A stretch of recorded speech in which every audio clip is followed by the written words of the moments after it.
Welcome to the Untold Story podcast. I'm Martha McCallum, and it has really been a historic week in so many ways. So I'm very glad to be joined by Victor Davis Hanson, whom I know you all look forward to reading his pieces and hearing his commentary on what's happening. His most recent piece is called "Our Long National Biden Nightmare is Almost Over. Trump Invictus is Now Liberated." So Victor, welcome. It's good to have you with us today. Thank you. Thank you for having me, Martha. So we've had some breaking news this week, and it looks like there is now a deal emerging between Hamas and Israel that will see the return of hostages, some living and some not living, tragically, in return for the release of looks like 1,000 thereabouts Palestinian prisoners that are being held by Israel. What's your reaction to all this, Victor? Well, I think everybody is relieved that the hostages are on a trajectory to be released, at least supposedly. But I don't think it's quite like 1981. The Reagan administration kind of played the role that Trump envisions himself doing, that they were going to get much tougher so that the hostages were released. And there was the idea that part of the release would mean that the United States would not retaliate against Iran. And I think that might have been a mistake. It's in itself, given what Iran did after that. But this deal has a lot more intricacies to it than the Reagan-Carter era deal. And by that, I mean they're not all going to be released at once. They're going to be in iterations. And you mentioned the asymmetrical quid pro quo with terrorists. But more importantly, strategically, there was an area of Gaza that had not been entered yet. And everybody knew that Israel was preparing to do that, and especially with the Trump endorsement of that. And that was where the remnants of Hamas were. So there was at least the expectation they had the opportunity to destroy Hamas once and for all. And with Iran weakened, the Assad's gone, Hezbollah decapitated. So the whole situation was anyway going into Israel's favor. And that's why, of course, Hamas, coupled with the Trump presidency, was willing to negotiate. So the question then is, Martha, why did they do it? And I think the Trump administration thought, well, we'll give Biden the credit, even though our presence is giving him leverage, and he will take care of it. But given Hamas, we know that they're going to lie and cheat, and they may not follow through with all of it. And once the hostages are released, at least the Americans, that's going to free us to do what needs to be done and maybe free Israel. The problem with that thinking is there's going to be a lot of damage done by letting Hamas survive and letting the UN come in and letting these 1,000 or more terrorists go back into Gaza and getting Israel out completely. And so I guess what I'm just imagining, but I did talk to a few people, I think they think that the upside is Trump's because his fingerprints aren't on the deal, but his leverage will be acknowledged as instrumental in making the deal. So Biden he says he gets credit, but really people think it was Trump. But he'll get the blame when Hamas goes bad. And then if the hostages are released, then Israel and the United States won't have that sword of Damocles over their head, and they'll be free to respond, and Hamas will know that they'll be existentially destroyed. But I don't know if that logic's going to work. That's my problem with it. It's very interesting. You think about who pulls the strings for Hamas. It's Iran, and there was I don't think there's been conclusive reporting on exactly how aware Iran was of the October 7th attack. There were suggestions that they had, sort of heard that something along these lines was in the works, and certainly they wouldn't have been against it. But their situation has changed so dramatically, Iran. So it really comes down to looking at Iran. They now no longer have, the leadership is all dead, basically, for Hezbollah. And as you point out, Assad is now gone. He ran off to Moscow. And that leaves a very different situation in Syria. So, how do you see the move? What's the move right now in terms of further isolating Iran? And even if Hamas still is left in power in what is left of Gaza, I mean, how much power do they really have if a weakened Iran is their sponsor? Well, I don't think they're going to tie themselves to Iran right now because Iran has no air defenses, and it's just a matter of probably when rather than if they get hit by Israel. Because Israel knows the United States now under Trump will tell Israel, we in our MAGA ideology, we don't start wars, we don't have optional wars in the Middle East. However, look at Baghdadi, look at Soleimani. We are going to restore deterrence. Now, if you want to go into Iran, you have the capability now, but unlike the Biden administration, we're not going to put any limitations on it, and we will give you the wherewithal, munitions, et cetera, to do it. I think that's their attitude about Iran. But I don't think what I meant by Hamas is not relying on Iran. Turkey is starting to emerge. The Hamas is essentially a Sunni Arab terrorist organization, and they have much more commonalities with Turkey than Iran. And Turkey was always a rival of Iran. Now Iran is diminished. Turkey is carving out kind of a neo-Ottoman enclave in a chaotic Syria. And it's actually, it said it. I mean, Erdogan said about 6 months ago he would be willing to send missiles into Israel to protect Gaza. So but of course he says that about everything. He said he'd send them into Athens and Cyprus. But the point I'm making is I think Hamas feels that it's going to have a substitute patron with Turkey. And I think the Trump administration has a lot of leverage over Turkey as a NATO power to stop that. But the whole thing is chaotic now, and my only regret if this goes through is had they allowed Israel some more warning and said to Israel, there's going to be a lot of pressure to do a hostage deal, and you've got to move quickly and end that last enclave and get rid of Hamas. Because now what's going to happen, as I said, the UN is going to come in, and we know people in the UN were actually working with Hamas, some of their employees and contractors. There's going to be a lot of money poured in, and Hamas is going to hijack that and kill people if they don't cooperate, if they're not completely eliminated. So you feel that there should have been no deal until that enclave that allows the resupply into Gaza had been wiped out. In other words, let Israel finish the job and then make this deal. Yes, I think that would, and I think the problem with that is that Donald Trump was on record that all hell was going to break loose, and he wanted that to happen. But I think people counsel him. They said, if you do that, they're going to kill 4 or 5 of the remaining Americans, and that's going to be on you.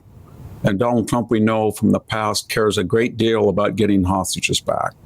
So I think there were people, I'm just speculating now, but I have talked to a few people, and I think they convinced Trump, this way, Biden does it, he gets his little credit, but everybody knows it was because of your threats and your presence, but his fingerprints are on it. And once the Americans are released, you're free to enforce the details of the deal, and Hamas will break them. Because that's who they are. They're incapable of telling the truth and honoring a commitment. And when they do break them, you won't have any restraint, and you can allow Israel to go in there and finish off Hamas when it breaks the deal. And maybe you can deal with Iran or have Israel. But I just think there's going to be a lot of damage in that process, is what I'm trying to say, by releasing these people and not letting Israel finish. So what do you think Netanyahu does now? Because he was sort of saying, hold your horses. This deal is not done. Obviously, he has political pressure from his right flank to do exactly what you're referring to finish this job. So he's got a political tightrope to walk once again. Well, I think he's going to deservedly take credit that he's going to get Israel. It's the same type of issue, more so because it's more immediate, but he will take credit for getting the hostages, and that will ameliorate some of the natural criticism that will come from his war cabinet. But going ahead in the future, the problem I see with the process is that we have these 3 architects of U.S. foreign policy that Trump trusts, and they reflect his thinking. And they're Pete Hegseth at Defense, Marco Rubio at State, and Michael Waltz, the National Security Advisor and the head of the National Security. And they are all very vehement supporters of Israel. Yes. So you have a special envoy going over there on the Sabbath and putting a lot of abnormal pressure on our ally Netanyahu, who is ostensibly or purportedly a good friend of what the Trump represents, that type of government in the Middle East policy. And he's been hammered by Biden. So the expectation in Israel, and they are kind of flipping out in Israel right now, as you know, there's a lot of criticism. The media, I did a media event the other day with one of them, and they're just furious, most people. Not about the hostages, but about they thought that this was a golden age of U.S. support. So you have a special envoy that's operating in a transitional period when the left used to call that violations of the Logan Act and everything, but he has no legal authority. But he's out there exercising in concert with the Biden people, advising, et cetera. And that's good. But I'm not sure that he represents the same view as the three people who in a week are going to have legal authority and responsibility to deal with this problem. So are you saying that Witkoff was under inaugural pressure to get this deal done, and that Israel is now, the reaction is very strong and negative among people on the ground in Israel because they feel like they had to give up their opportunity to finish the job in order to satisfy the incoming president's inaugural desire? Something along those lines. I think that the special envoy was tasked with getting the hostages, but didn't think of the geostrategic implications that the Secretary of Defense, the Secretary of State, and that will have to deal with in a week. And by that, I mean, I think people in Israel, at least around Netanyahu and that group, which may represent 51% of the population with this amazing comeback of his, they feel that they would have had the support from the United States to exercise a level of retaliatory force to finish the deal, so to speak, and humiliate and defeat Hamas and forbid them to get into Gaza, and then allow the international people to come in and rebuild it, sort of under the guise of the Gulf states or Jordan or Egypt or somebody like that. But now you've got a remnant there of Hamas. The Untold Story continues right after this. I'm curious what you think, because you're obviously such a student of history and writer of history. Look at the Middle East for me now, given the fact that you see Turkey emerging as a player that can in some ways step into Iran's role. And then you hear what President Biden just said, and I think it is similar to what the Trump administration would like to achieve, which is a Saudi-Israeli economic base in the Middle East and an economic corridor that exists from India to Europe to help build the economies in this area and to push China out as an ancillary goal in that. So give me your sort of take on where you see the Middle East heading in the next administration, given all that. Well, I think you outlined pretty adroitly what the Trump people are thinking. Mm-hmm. They think that if the Hamas issue is gone, the hostages are gone, and Hamas, even though they're not eliminated, they're humiliated, as is Hezbollah, then there's going to be people who fill that vacuum of power and influence in the Middle East. And people in the Arab Sunni world, the moderate and the Gulf states, are now going to be relieved of the Iranian threat. It's not nearly as acute as it was. And that's going to allow the Abraham Accords to come back if they can solve the hostage issue and the kind of popular Arab street support for Hamas. And so they want to neutralize that issue and then let these natural organic forces of self-interest of everybody in there. And they're trying to make the argument that Israel is not your existential enemy, it's actually your friend. And by destroying the apparat of Hezbollah and Hamas and neutering Iran and causing indirectly the fall of Assad, they have done more for the Gulf states and Egypt and Jordan than the Arabs themselves could do. Mm-hmm. And more importantly, against the wishes of the Biden administration in some cases. And now they have a supportive administration coming in, and there can be a reconciliation détente between the Arab Sunnis, and everybody in Trump terms can make money and it'll be calm. I think that's what they're thinking, but they haven't finished off Hamas and they haven't finished off the Iranians, and there's a new power ascendant in Turkey that has visions of grandeur. Syria, in the Turkish mind, a lot of Syria was Ottoman. and they feel there's no government there, and they can deal with the Kurds, right? And they can carve out they can be the replacement for. They can be the legitimate nation-state replacement for Iran that will favor and fund kind of a radical Arab resistance to Israel.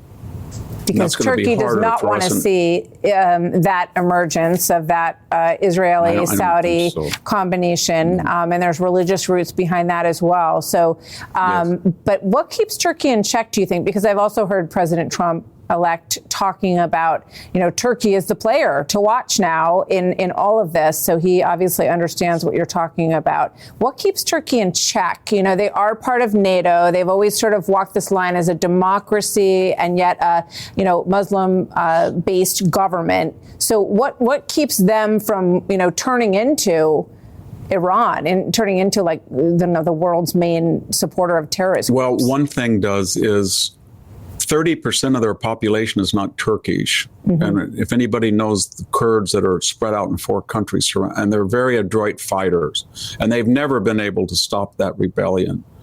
And one of the ways that we handle that is we put pressure on Kurdish rebels all over that area of the world. We're allies to them. They like us. We like them. Mm-hmm. They were wonderful in the Iraq War. And we tell the Turks, don't do what you'd like to do them, and we will not let them do what they'd like to do to you. Yeah.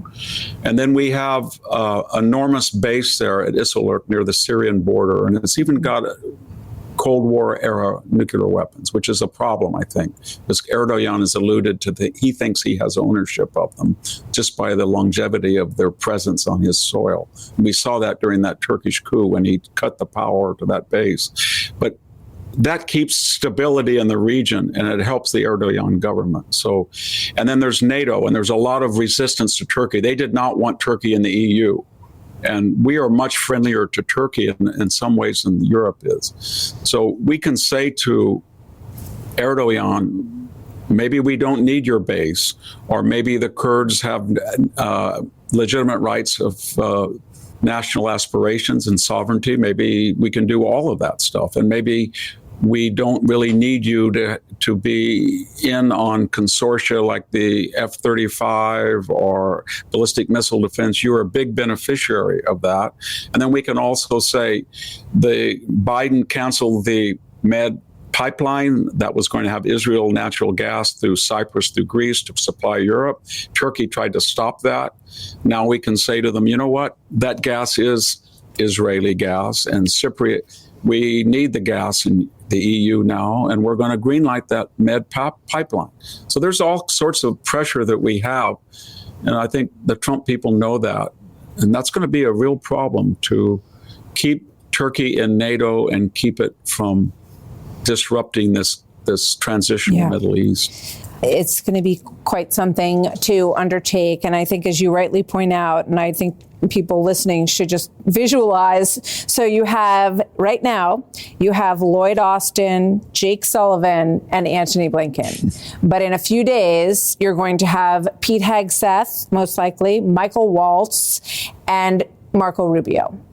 So yes. Waltz, Rubio, and Hegseth is the team that will be the top advisors to the president on these issues as we look at a world that is just changing very, very quickly. There's a lot of opportunity and possibility right now, but there's a lot of moving parts on this chess table. Thank you for helping us understand them, Victor. It's always great to speak with you. Thank you very much. Victor Davis Hanson of the Hoover Institute, and great writer. His most recent piece is called Our Long National Biden Nightmare is Almost Over. Trump Invictus is Now Liberated. It's a great piece, and you can see it on his X and also on foxnews.com.